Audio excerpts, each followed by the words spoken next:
ménopause. C'est un mot qu'on a du mal à prononcer, c'est un mot qui fait un petit peu peur. Et puis la ménopause, ça arrive sournoisement. Un jour qui n'est pas fait comme un autre, eh bien on ne se sent plus tout à fait soi-même, on est fatigué, on a des troubles, des bouffées de chaleur, une prise de poids, on ne sait plus très bien où on en est. Étymologiquement, le terme ménopause signifie arrêt des règles. Pourquoi arrêt des règles? C'est en rapport avec le vieillissement des ovaires et le tarissement des sécrétions œstrogéniques. En fait, ce terme ménopause, l'arrêt des règles, ne représente qu'une des multiples facettes de la ménopause. Une des multiples facettes médicales, mais aussi si on ne voyait la ménopause que d'un point de vue médical, on le verrait peut-être par le petit bout de la lorgnette. Il y a aussi beaucoup d'aspects socioculturels. Et qu'on le veuille ou non, on est dans une société qui donne une prime à la jeunesse, à la beauté, à la minceur. Et c'est vrai qu'avec les années, eh bien, une femme, au moment de la ménopause, va s'éloigner des critères qui sont imposés, véhiculés par toutes les formes de médias, la publicité, etc. Donc elle va se sentir peut-être injustement dévalorisée par rapport à son image sociale antérieure. Il y a des femmes qui finalement sont perturbées par les troubles et qui mettent un petit peu tout sur le dos de la ménopause. Elles ont une vie familiale perturbée, les enfants qui sont grands, ils sont partis, ils ont quitté le foyer. Tout ça, mis bout à bout, ça fait beaucoup pour une seule personne. Et finalement, si on ajoute les dégradations physiques, parce qu'il ne faut pas avoir peur de le dire, elles existent, les dégradations physiques, après la cinquantaine, il faut faire attention à gérer son poids. Vous savez, je crois que les facteurs tels que la prise de poids sont des choses qui touchent beaucoup les femmes. Elles souffrent beaucoup de ces modifications physiques. Et il faut qu'elles aient le courage de les expliquer. Il faut qu'elles aient le courage de les définir à leur médecin, parce que je crois que le médecin, là, doit prendre conscience que c'est très important pour leur patiente. Eh bien, au moment de la ménopause, il y a d'abord une altération considérable de la qualité de vie, avec au premier plan les fameuses bouffées de chaleur qui vont concerner globalement à peu près 3 femmes sur 4. Et je rappelle qu'une fois sur 2, les bouffées de chaleur vont durer plus de 5 ans. Une fois sur 4, les bouffées de chaleur vont durer plus de 10 ans. Donc ça peut représenter une altération considérable de la qualité de vie, avec modification du sommeil, une fatigue le matin, etc. Donc ça installe une femme dans une situation d'inconfort qui est vraiment extrêmement désagréable, et toujours ceci au sein d'un environnement qui est relativement peu compréhensif et sûrement peu indulgent envers cette femme. Alors parmi les problèmes évoqués, bien sûr, on va dire qu'en premier, le plus marquant, ça serait les bouffées de chaleur, parce que c'est très significatif. Je crois que c'est ce qui fait consulter les femmes au départ de la perturbation hormonale. Dès que ça commence, le grand charivari des hormones, c'est la conséquence obligatoire avec les bouffées de chaleur. Toutes les femmes n'ont pas des bouffées de chaleur, mais on va dire que 80% peut-être s'en plaignent. Et les autres peut-être ne le disent pas. Elles subissent un petit peu leur sort. D'autre part, il y a d'autres troubles. Il y a la sécheresse vaginale, mais qui peut survenir quelques mois après la ménopause, mais qui peut survenir beaucoup plus tard. Il y a une inégalité devant la sécheresse vaginale, comme il y a une inégalité devant le cancer, comme il y a une inégalité devant la nourriture. Donc il y a les modifications de poids et de la silhouette.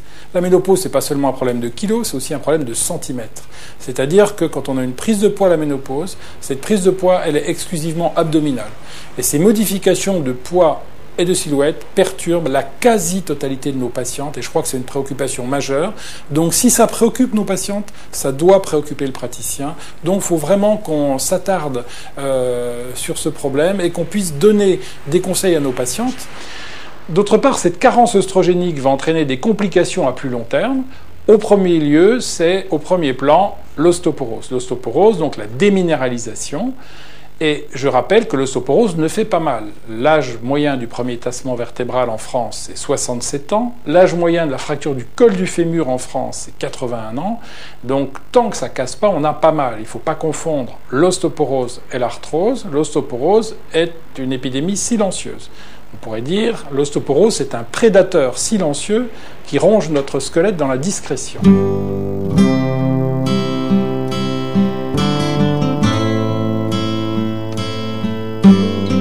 La cinquantaine, c'est un tournant dans la vie, mais c'est aussi un moment de prise de conscience de son âge, de crise existentielle, de problèmes dans le couple. Quelquefois, il se trouve aussi qu'on perd son emploi. Quelquefois, c'est lié à tout un tas de choses. Mais il ne faut pas non plus mettre tout sur le dos de la ménopause. Quand on sait que autour de la cinquantaine, plus qu'avant, on fait un bilan de sa vie, parfois le bilan est brillant, parfois il n'est pas si brillant que ça, et il n'y a pas tant de gens que ça qui se disent j'ai eu tout ce que je voulais obtenir. Ou bien je l'ai obtenu, est-ce que je vais le garder? Donc c'est toute la difficulté. Et alors on commence à faire le bilan par rapport à soi-même, et d'abord, quand on est une femme en particulier, par rapport à son corps. Donc quand on revoit des photos d'il y a 10 ans, on se dit tiens, je suis pas pareil. Et quand il y a des bonnes copines ou des gens autour qui vous le font, qui le soulignent, donc ça commence à toucher le moral. Par rapport aux autres, quand on commence, je pense à une femme en particulier qui me disait j'ai vieilli quand j'ai réalisé que le sexe symbole de ce moment-là avait l'âge de mon fils. La principale des choses, c'est l'âge, bien sûr. Et puis, dans la vie familiale, il y a aussi le regard des autres. Il y a le regard du mari.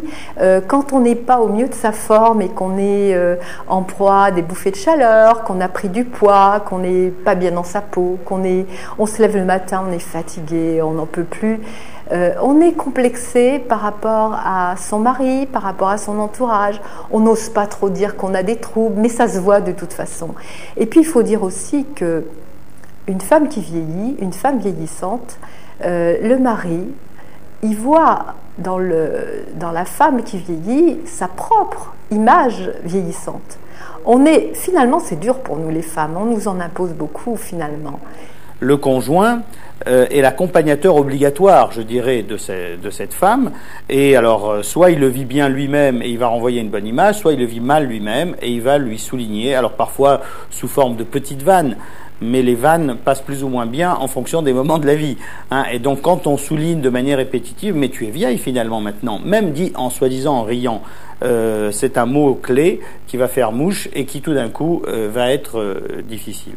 Et comme déjà la femme elle-même a tendance de manière habituelle, et quel que soit son âge, à repérer tout ce qui ne va pas chez elle et à le dire donc à celui qui est à côté d'elle, donc en général le conjoint, pour peu qu'il prenne ça pour argent comptant, ça peut commencer à être un début de conflit dans le couple. Il y a un autre élément, c'est le milieu professionnel. On sait bien que dans cette période plus ou moins troublée, la période de la cinquantaine est un moment difficile. Si on perd son travail à 50 ans, c'est difficile d'en retrouver. Ça sera beaucoup plus dur que si c'était 10 ans ou 15 ans avant. Et donc, tous ces éléments-là viennent se surajouter et donnent ce sentiment de mal-être qui va participer, disons, à l'aspect psychologique général.